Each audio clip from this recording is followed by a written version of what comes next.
You know, use your brain, use your creativity. For example, look at Slack. You know, that thing came out, and that was a complete failure. They too tried a game. The game didn't work, but whatever Slack was became the success, was a dialogue on the side of it. So it's one of the most important messages I have for entrepreneurs is that failure should inspire you to get smarter.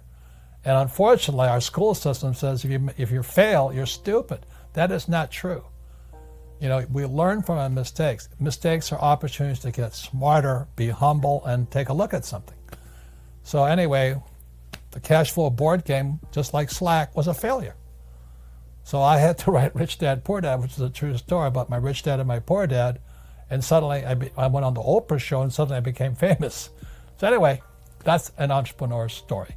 That's who I am. Most of the young people your age today, you know, a lot of them want to become entrepreneurs. The problem with this, you have to understand tax. You see, this is all over the world, very little difference.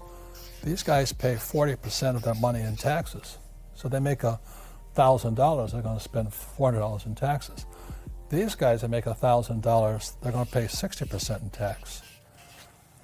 So our schools are teaching entrepreneurship, but they're not teaching them tax, okay? And because they're focusing on income. Over here,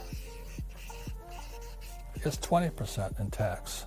So they make $1,000, only $200 goes to tax, and these guys, 0%. So the reason financial education isn't working in our school systems is they're teaching financial education for these people and these people, but to really become rich, you have to focus on this side here. And that's the difference between Rich Dad and the financial and what they're teaching in school right now.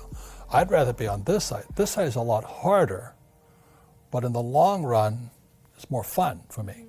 On this side here, it's harder, but you're paying tax constantly. So these guys here are saying tax to rich. Well, these guys don't pay taxes. And as strange as that may seem, and I'm talking about legal, this is all over the world. So that's the big difference here. One last thing, which I think most millennials understand, is, you know, in Rich Dad, Poor Dad, I wrote about Ray Kroc, founder of McDonald's. And he was teaching at the University of Texas, the MBA program. And Ray asked, and most of the MBAs are going to come out here. So Ray Kroc asked him, he says, what business is McDonald's in? And everybody yelled and said, no, we know you're in hamburgers. And Ray says, no, we're not, McDonald's is not hamburgers. McDonald's is in the business of real estate over here.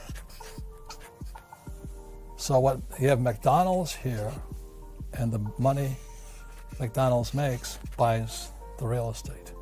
And that is my formula. This is Rich Dad. I own real estate. I don't hang out here. I'm glad you guys are here, right? And we do our best to make sure you're educated and you have your own businesses and things like this here. But really the formula I follow personally is McDonald's. We have education company that buys real estate, which means we make a lot of money, pay zero taxes legally.